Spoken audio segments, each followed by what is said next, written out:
Tell us the best way to manage each audience because the audiences are different, how you approach them in emails different, the results you're going to get are very different. Tell us about some of those things in your expertise.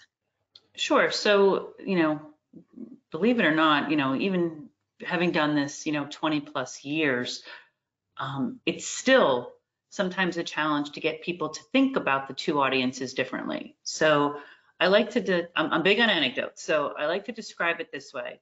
You're walking down the street and up ahead you see a group of people, and some of them are people your friends, they might be family members, cousins, and there's a few people there you don't know. Well, those you do know, you walk up, you might hug them, pat them on the back, great to see you, how are you doing? And the folks you don't know, you're going to treat differently. You might introduce yourself, you might shake their hand.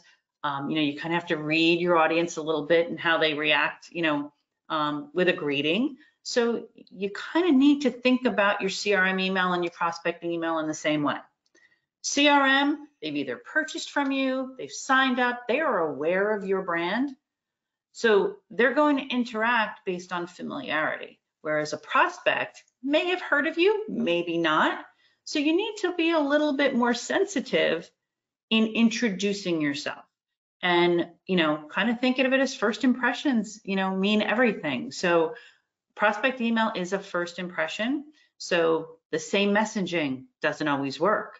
The same subject lines will not work the same. So it's something you really have to stop and think about.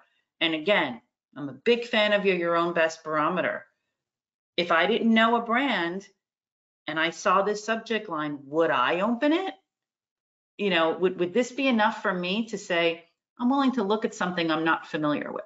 So it really is thinking differently and try and use that analogy to say, someone I know, someone I don't, and how would I talk to them?